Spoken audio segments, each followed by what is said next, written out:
दैनिक Chhattisgarh channel देखना शुरू कर चुके हैं आप और छत्तीसगढ़ प्रदेश की आज की तमाम सभी महत्वपूर्ण बड़ी खबरों की शुरुआत जय जोहार और नमस्कार के साथ। प्रदेश में अब सीमेंट के दामों में बढ़ोतरी नहीं होगी, इसको लेकर के उद्योग के प्रतिनिधियों के साथ मंत्री ने बैठक में अपनी सहमति बना दी है।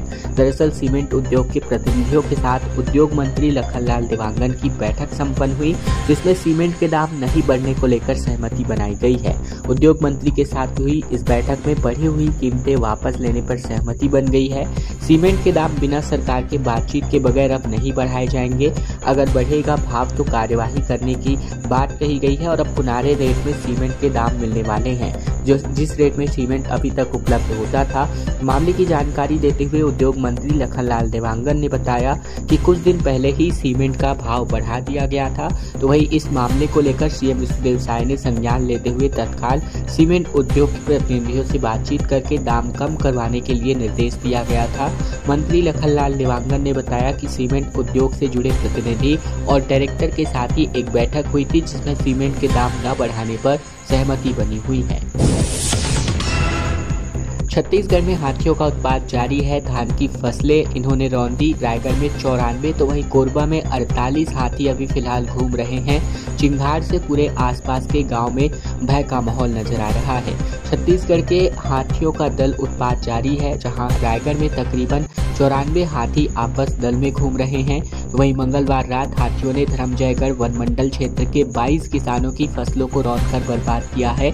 इसके पहले कोरबा में 48 हाथियों के दल ने कई किसानों की फसलों को रौंदा था। इसके बाद गांव में दाखिल हो गए। ग्रामीणों ने उन्हें भगाने की कोशिश की, लेकिन कामयाब नहीं हो सके। इसके बाद वन विभाग के खिलाफ ग्रामीणों ने नेशनल हाईवे 130B पर प्रदर्शन और नारेबाजी की थी। ग्रामीणों की मांग है कि वन्य जीवों से हो रहे नुकसान का मुआवजा राशि बढ़ाया जाए। इसके अलावा रायगढ़ में तकरीबन 94 हाथी का दल आपस में विचरण कर रहा है। इसमें 28 नर, 42 मादा और 24 शावक हैं, जो रायगढ़ और धर्मजयगढ़ वन मंडल परिक्षेत्र के दोनों वन मंडल के जंगलों में घूम रहे हैं। खाने की तलाश में शाम ढलते ही जंगल से निकलकर गांव के करीब खेतों तक पहुंच जा रहे हैं। कवर्धा में हुए बवाल को लेकर कांग्रेस अब 21 तारीख को छत्तीसगढ़ बंद का आह्वान कर रही है, जिस पर भूपेश ने कहा कि प्रशांत साहू को पीट कर मार डाला गया। छत्तीसगढ़ के कबीरधाम में बीजेपी नेता हत्याकांड के आरोपी प्रशांत साहू की मौत पर कांग्रेस ने 21 सितंबर को प्रदेश के बंद का आह्वान किया है। पीसीसी चीफ दीपक बैज, पूर्व सीएम भूपेश बघेल ने प्रेस कॉन्फ्रेंस करके गृह मंत्री विजय शर्मा के इस्तीफे की मांग की है। साथ ही इसके पहले प्रशांत साहू के शव का अंतिम संस्कार किया गया और इस दौरान प्रशांत की मां चीख कर रो रही थी। उन्होंने मौत के लिए पुलिस प्रशासन को जिम्मेदार बताया और दोषियों पर कड़ी कार्यवाही करने की मांग की है। प्रशांत के अंतिम संस्कार में दीपक बैज, भूपेश बघेल समेत कांग्रेस विधायक मौजूद रहे, जहां भूपेश ने कहा कि प्रशांत साहू को पीट कर मार दिया गया। इसके अलावा पुलिस की प्रताड़ना के चलते वे चल नहीं पा रही हैं, खून की उल्टियां हो रही है। इसके अलावा बात करें तो यहाँ पर भूपेश बघेल ने कहा कि इस गांव में पहले 4 दिन पहले 2 हत्याएं हुई, फिर पुलिस कस्टडी में प्रशांत साहू की मौत हुई और उसके शरीर पर चोट के निशान हैं। बहुत मारा है, पैर में, कमर में, पीठ पर, हाथ पर, सब जगह चोट के निशान है और उससे काफी दर्दनाक मौत हुई है। ये बातें मीडिया से बातचीत के दौरान भूपेश बघेल ने कही। स्वास्थ्य विभाग में 650 पदों पर भर्ती को लेकर वित्त विभाग से अनुमति मिल गई है, जहां छत्तीसगढ़ सरकार एक बड़े पैमाने पर स्वास्थ्य विभाग में भर्ती करने जा रही है।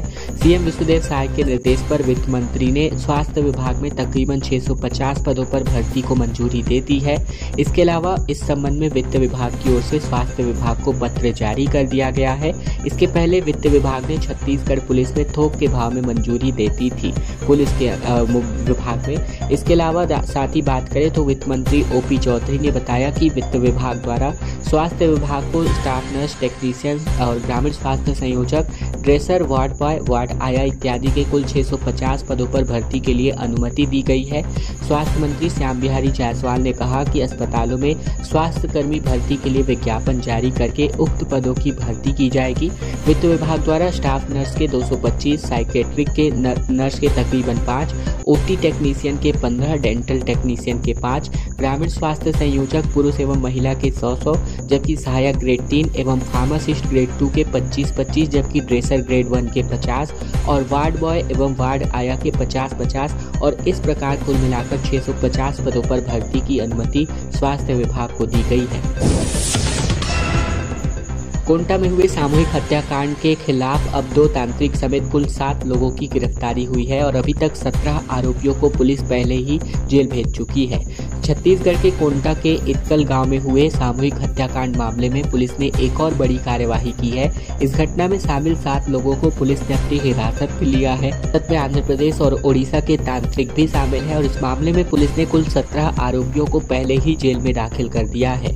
बता दें कि 15 सितंबर को कोंटा थाना क्षेत्र के इतकल गांव में जादू टोना के शक में आरक्षक के परिवार के तकरीबन 5 लोगों की बेरहमी से हत्या कर दी गई थी। मृतकों की पहचान मौसम गन्ना, मौसम बुच्चा, मौसम बिरी और कारका लच्छी और साथ ही मौसम अर्जो के रूप में हुई थी। सभी मृतक ग्राम इतकल के रहने वाले थे।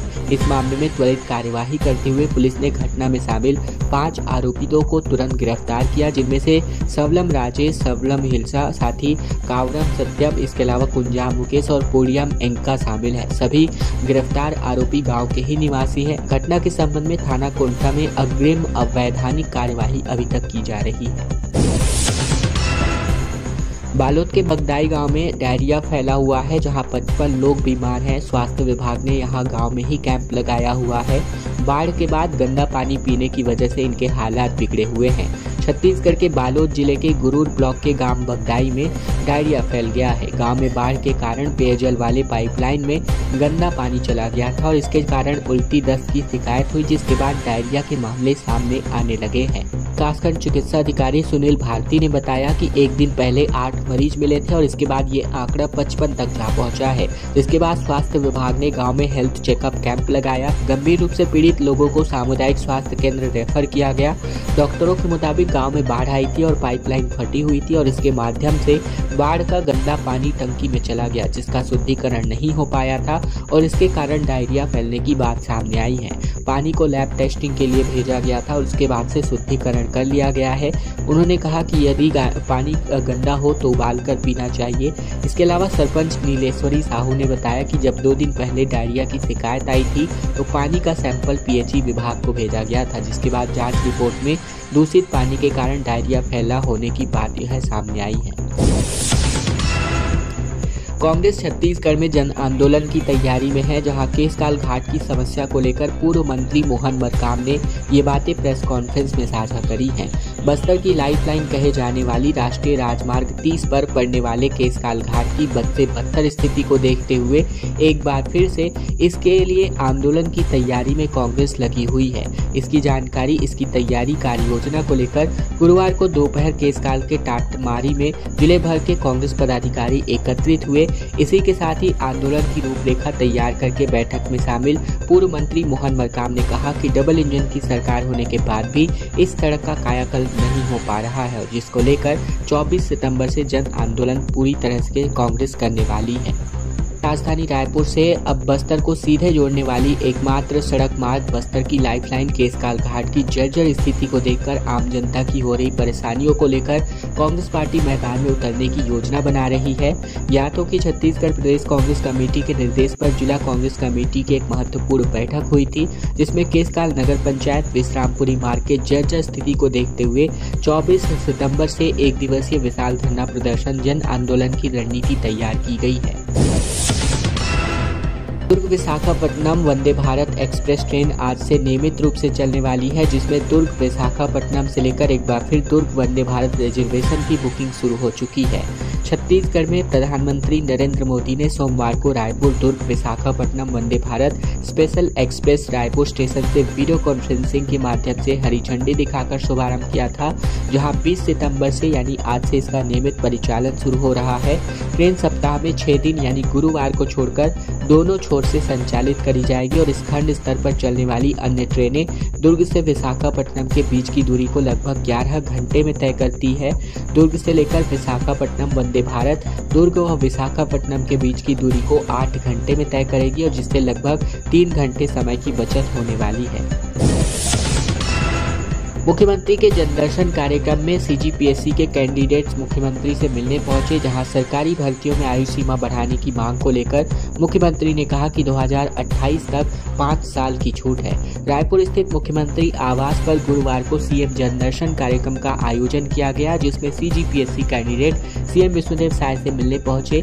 इन युवाओं ने पीएससी समेत शासकीय भर्तियों में आयु सीमा बढ़ाने की मांग की, जिस पर सीएम ने उन्हें बताया कि उनकी सरकार ने इसके पहले ही हुई कैबिनेट बैठक में पुलिस समेत शासकीय भर्तियों में अधिकतम आयु सीमा में 5 वर्ष की छूट लेने का निर्णय किया था।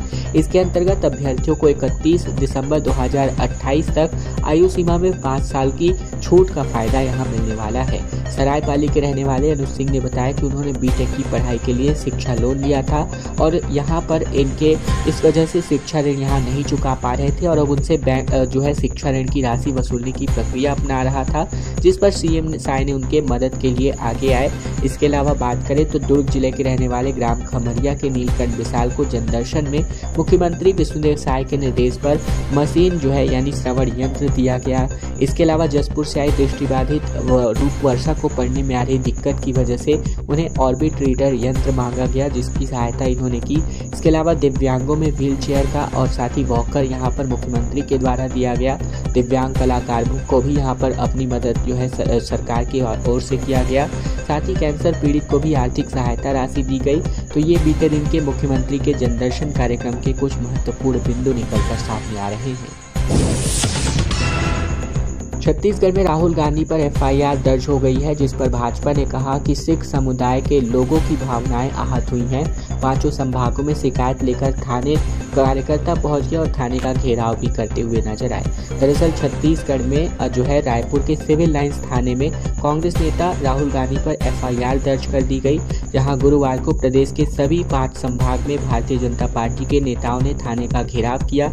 सभी कांग्रेस के नेता और संसद में नेता प्रतिपक्ष राहुल गांधी पर एफआईआर की मांग करते दिखे। हालांकि रायपुर छोड़कर अन्य थानों में एफआईआर दर्ज नहीं हुई। भाजपा नेताओं की शिकायत को पुलिस ने लिया और रायपुर में सिख समुदाय के लोगों के साथ भाजपा नेता सिविल लाइंस थाने पहुंचे। भारतीय जनता पार्टी की सभी 5 संभाग इकाइयों में जिला इकाइयों में दुर्ग, रायपुर, जगदलपुर, बिलासपुर और सरगुजा की ओर से शिकायतें दी गई। भाजपा नेताओं ने बताया कि राहुल गांधी के खिलाफ हाल ही में अमेरिका प्रवास के दौरान दिए गए बयानों को लेकर शिकायत दी गई है। भाजपा जिला इकाइयों ने आरोप लगाया है कि राहुल गांधी इन दिनों जिस प्रकार की भाषा बोल रहे हैं वह देश में जाति, धर्म, भाषा और क्षेत्र के आधार पर विभाजनकारी मानसिकता की परिचायक है। यह विश्व पटल पर भारत की छवि को धूमिल करने वाली है। ये बातें भाजपा कार्यकर्ता की ओर से कही गई। गिरौदपुरी से अब कांग्रेस की न्याय यात्रा शुरुआत होने जा रही है। छत्तीसगढ़ प्रदेश प्रभारी सचिन पायलट का आइडिया निकल कर सामने आ रहा है। छत्तीसगढ़ कांग्रेस अध्यक्ष दीपक बैज ने 27 सितंबर से शुरू होने वाली पदयात्रा के रूट में बदलाव किया है। इसके पहले यात्रा की शुरुआत रायपुर से होनी थी, लेकिन अब गिरौदपुरी से इस यात्रा की शुरुआत होगी। इसका समापन 2 अक्टूबर को रायपुर में होगा।